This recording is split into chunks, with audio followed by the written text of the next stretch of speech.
एक पति अपनी पत्नी से जाकर कहता है कि तुम अपने प्रेमी को खेतों में बुलाओ, मैं उसे देखना चाहता हूँ, मैं उससे मिलना चाहता हूँ। पत्नी ऐसा ही करती है। पत्नी अपने प्रेमी को फ़ोन करती है और अपने प्रेमी से कहती है कि मैं तुमसे मिलना चाहती हूँ, मैं तुमसे प्यार करना चाहती हूँ और तुम मुझे मिलने के लिए खेतों में आओ। प्रेमी जो उससे मिलने के लिए आधी रात में खेतों में पहुँच जाता है और ये तीनों के बीच जो होता है उसे जानकर बड़ी हैरानी होगी और आप सोचने पर मजबूर हो जाएंगे कि आखिरकार ऐसा कैसे हो सकता है। चले तो बिना देरी के इस घटना को शुरू करते हैं और जानते हैं कि यहाँ पर क्या हुआ था। नमस्कार, आदाब, सत श्री अकाल, हर हर महादेव। मेरा नाम रूपा है और आज की घटना राजस्थान प्रदेश के सातड़ा गांव की है। यहीं पर रहने वाली एक लड़की जिसका नाम ममता है। ममता जिसकी उम्र 24 साल है, जो अपने माता पिता के साथ रहती है और अपने माता पिता के साथ बेहद खुश है। यानी कि ममता अपने माता पिता की कई बातों में चलती है, पढ़ाई करती है, लिखाई करती है। लेकिन इसी बीच ममता का जो प्रेम प्रसंग है उसके ही गांव में रहने वाले एक लड़के जिसका नाम रमन है उससे चल जाता है। रमन की उम्र 22 साल है। ममता जब रमन से बात करने लगती है, रमन से प्यार करने लगती है तो उससे कहने लगती है कि मैं तुम्हारे साथ रहूँगी, मैं तुमसे बहुत प्यार करती हूँ। ये दोनों एक गांव के ही रहने वाले थे। ये दोनों को पता था कि एक गांव में रहकर हमारी शादी नहीं हो सकती है, लेकिन फिर भी ममता और रमन एक दूसरे पर मर मिटते हैं और एक दूसरे पर मर मिटने के बाद जब इन्हें एक दूसरे से प्यार हो जाता है तो सबसे बड़ी बात होती है कि हम मिले तो मिले कहाँ पर। तभी ममता कहती है कि खेतों पर मिलने का जो प्लान है वो बहुत अच्छा है, खेतों पर कोई भी नहीं रहता है और रात के समय में तो कोई भी नहीं। तभी ममता और रमन जब भी इनका मिलने का मन करता था तब ये खेतों में जाया करते थे। घर के जब सभी लोग सो जाते थे और खेतों में जाकर एक दूसरे के साथ संबंध बनाते थे। सब कुछ ऐसे ही चल रहा था। धीरे धीरे करके इनकी प्रेम कहानी को 3 साल गुजर जाते हैं और जब 3 साल तक किसी को भनक नहीं लगती है और इधर जब परिवार वालों को पता चलता है कि उनके जो बच्चे हैं एक दूसरे से मिल रहे हैं, एक दूसरे से प्यार कर रहे हैं। ममता के जो माता पिता हैं उस ममता को समझाने की पूरी कोशिश करते हैं, लेकिन ममता कहती है कि मैं रमन से बहुत प्यार करती हूँ, मैं उसके साथ रहूँगी और मैं उसे किसी भी हालत में नहीं छोड़ सकती हूँ। इधर ममता के परिवार वाले साफ साफ कह देते हैं कि हम तुम्हारी रमन से शादी नहीं करवाएंगे। इधर रमन के परिवार वाले भी साफ साफ कह देते हैं कि हम तुम्हारी ममता से शादी नहीं करवाएंगे और किसी भी हालत में अब तुम दोनों को हम मिलने नहीं देंगे। अब जैसे ही सारी बातें रमन और ममता को पता चलती है तब ये दोनों एक दूसरे से फिर से बात करते हैं और बात करने के बाद रमन कहता है कि मैं तुमसे बहुत प्यार करता हूँ और मैं तुम्हारे बिना बिल्कुल भी नहीं रह सकता। तभी ममता कहती है कि मैं भी तुमसे प्यार करती हूँ, क्यों ना हम दोनों एक दूसरे के साथ भाग चले। अगर हम यहाँ से निकल गए और निकल कर हम एक नई दुनिया शुरू करेंगे, एक नया जीवन जिएंगे और एक दूसरे के साथ बेहद खुश रहेंगे। ऐसा ही होता है। ममता अपने घर से कुछ पैसे लेती है, रमन भी ऐसा ही करता है और ये दोनों अपने घर से भाग जाते हैं और भाग जाने के बाद अलग जगह पर रहने लगते हैं। अब जैसे ही सारी चीज़ें ममता के परिवार वालों को पता चलती है तो ममता के परिवार वाले पुलिस का सहारा लेते हैं और पुलिस वालों से कहते हैं कि उनकी बेटी के साथ गलत हुआ है। उनकी बेटी का जो रमन है उसके साथ चक्कर चल रहा है, लेकिन हम अपनी बेटी को देखना चाहते हैं, हमें हमारी बेटी से मुलाकात करवाइए और हमें हमारी बेटी चाहिए। पुलिस वाले जब उनकी ये बात सुनते हैं तो 2-3 दिन बाद ही रमन और ममता का पता लगा लिया जाता है और इन दोनों को उठाकर इनके घर लाया जाता है और घर लाए जाने के बाद इन दोनों को इनके परिवार वालों को सौंप दिया जाता है। अब जैसे ही सारी चीज़ें ममता देखती है तो ममता के जो परिवार वाले हैं उसे समझाते हैं और कहते हैं कि हम तुम्हारी शादी करवाएंगे रमन से। इन्हें बहुत समझाने बुझाने के बाद ये दोनों तैयार हो जाते हैं। इधर ममता के परिवार माता पिता कहते हैं कि जो तुम्हारी शादी है रमन से हम कुछ दिनों में ही करवा देंगे। रमन के माता पिता भी ये कहते हैं कि हम तुम्हारी शादी ममता से कुछ दिनों में करवा देंगे, तुम सब्र रखो, 3-4 दिनों में ही तुम दोनों की शादी हो जाएगी। अब जैसे ये दोनों ये बात सुनते हैं तो बड़े ही खुश हो जाते हैं। रमन ममता से बात करते और ममता से कहता है कि आखिरकार हमारे परिवार वालों ने हार मान ली, हमारे परिवार वालों ने हमारी शादी कराने का जिम्मा ठान ही लिया।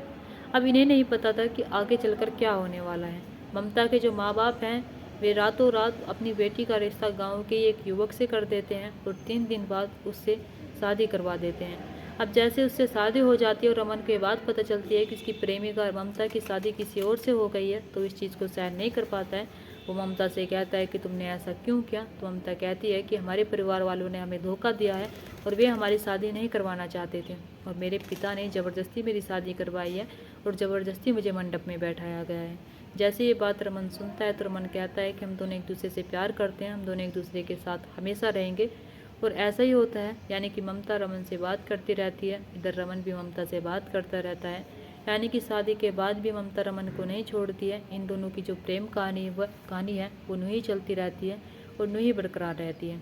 और जब समय बीतता रहता है और इधर जो ये ममता है फ़ोन पर लगी रहती थी, दिन रात फ़ोन पर बात करती रहती थी, तो जो ममता का पति है उसे भनक लग जाती है। उसे पता चल जाता है कि उसकी पत्नी ममता का जो प्रेम प्रसंग है वो उसके ही गांव के रहने वाले एक लड़के जिसका नाम रमन है उससे चल रहा है। जब इस चीज़ का पता उसको चलता है तो अपनी पत्नी से कहता है कि तुम ऐसा क्यों कर रही हो, तुम किसी और से क्यों बात करती हो, मेरे में क्या कमी है। तभी ममता डर जाती है और डर जाने के बाद अपने पति से कहती है कि वो मुझे ब्लैकमेल कर रहा है, मैं उसके साथ नहीं रहना चाहती, लेकिन वो ज़बरदस्ती मेरे साथ रहना चाहता है और मुझसे कह रहा है कि अगर तुम मेरे साथ नहीं रहे तो अंजाम अच्छा नहीं होगा। जब ममता का पति ये बात सुनता है तो ममता का पति कहता है कि ठीक है, तुम उसे मिलने के लिए कहीं बुलाओ जहाँ पर तुम उससे मिला करती थी, मैं उससे बात करूँगा। तभी ममता अपने प्रेमी रमन को कॉल करती है और अपने प्रेमी से कहती है कि मैं तुमसे अपने ही गांव में जो खेत है वहाँ पर एक झोपड़ी है, वहाँ पर मिलना चाहती हूँ, तुमसे प्यार करना चाहती हूँ, तुम्हारे साथ संबंध बनाना चाहती हूँ। यानी कि ममता जब इसकी शादी हुई थी तो जब भी अपने घर आती थी तब ये रमन से मिलती थी, ये अपना उससे मिलती थी, लेकिन ना जाने क्यों उसने अपने पति से झूठ बोला। जब अपने पति से झूठ बोलती है तो रमन, जिसे पता ही नहीं था कि ममता आज उसके साथ क्या करने वाली है, ममता बिना कुछ सोचे समझे एक कदम उठाने वाली थी। इधर रमन रात के 2 बजे ममता से मिलने के लिए खेतों में जो झोपड़ी है वहाँ पर पहुँच जाता है और पहुँचने के बाद देखता है कि ममता का वहाँ पर पति भी है। ममता के पति को देखकर कहता है कि तुम यहाँ पर क्या कर रहे हो और ममता तुम इसे क्यों लेकर आई हो। यानी कि ये दोनों मिलकर उसकी जान ले लेते हैं और जान लेने के बाद उसे एक रोड पर फेंक देते हैं। इधर जो ये ममता है अपने पति से ये बात कहती है कि मुझे परेशान कर रहा था, तो उसे बहुत गुस्सा आता है और इतना गुस्सा आता है कि वो उसकी जान लेने के इरादे से ही गया था। उसे समझाने की कोशिश करता है कि रमन, तुम मेरी पत्नी को छोड़ दो, तुम मेरी पत्नी से बात मत करो, लेकिन रमन कहता है कि मैं इससे बहुत प्यार करता हूँ और हम दोनों कई साल से साथ रह रहे हैं, शायद तुम्हें छोड़ना चाहिए। अब इसी बीच जब ये मुबासा होती है तो ममता और ममता का पति दोनों मिलकर जो उसका प्रेमी है रमन, उसकी जान ले लेते हैं और जान लेने के बाद उसे एक रोड पर फेंक कर वे अपने घर पहुंच जाते हैं और सोचने लगते हैं कि किसी को कुछ पता नहीं चलेगा। लेकिन जैसे ही घर वालों को ये बात पता चलती है कि रमन इस दुनिया में नहीं रहा है तो घर वाले साफ साफ कहते हैं कि इसके साथ ये सब कुछ करने वाला और कोई नहीं है, इसके साथ ये सब कुछ करने वाली ममता है।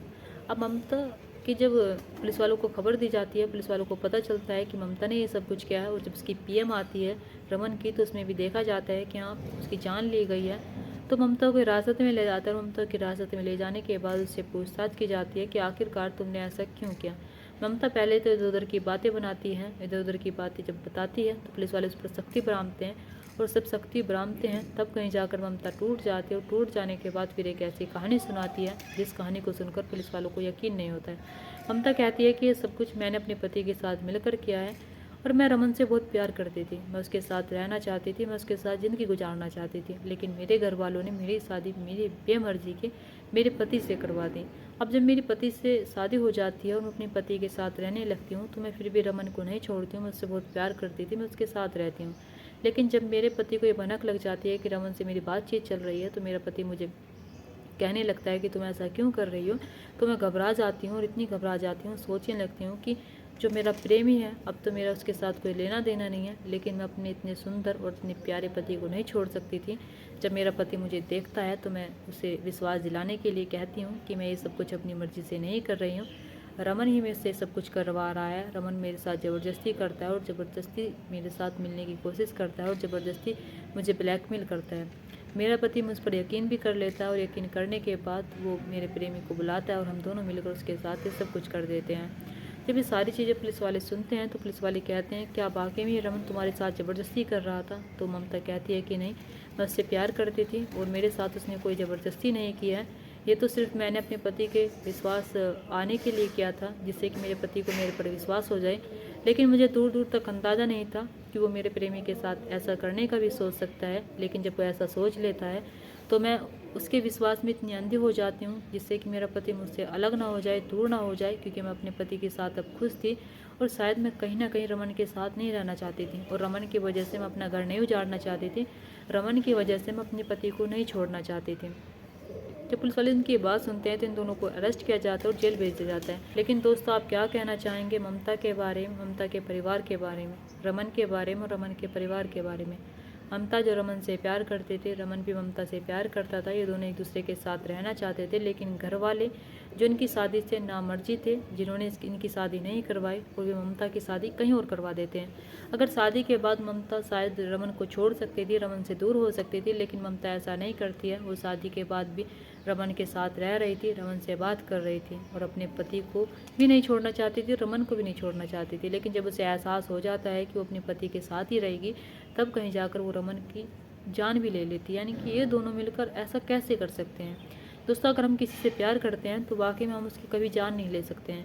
अगर हम किसी को अपना दिल से मानते हैं, अगर हमारे दिल में किसी के लिए फीलिंग है, तो हम उसको छोटी सी चोट पहुंचाने से पहले 1000 बार सोचेंगे। लेकिन ना जाने आजकल लोगों का कैसा प्यार हो रहा है कि वे एक दूसरे की जान ले रहे हैं, और एक दूसरे की जान लेने से पहले एक बार नहीं सोचते हैं कि हमने इसके साथ कितने साल गुजारे हैं, हमने इसके साथ कितने यानी कि सालों तक कितने पल गुजारे हैं।